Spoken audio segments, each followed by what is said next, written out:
Hello friends, welcome back to the new video guys. In this video guys, we are going to talk about guys Infinix phone setting guys.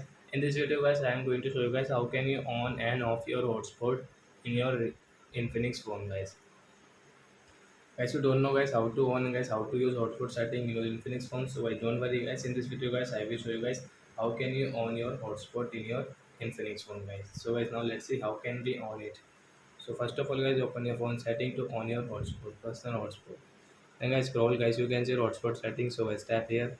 Then guys you can see your Wi-Fi hotspot settings, so guys again tap. Then guys you can see plus on hotspot, so guys you can on from here.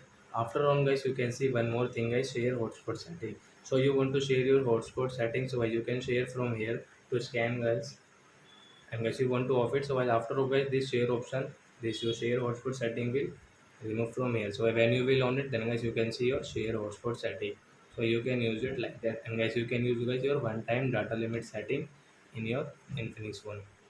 So I hope friends you have understood how to on and guys how to off hotspot, personal hotspot in your Infinix phone, and guys how can you share your hotspot in your Infinix phone. So I hope friends you have understood how to on it. So that's it guys. Thanks for watching. So guys now we will meet the next video. Bye bye friends. Before going guys, please go and like my video.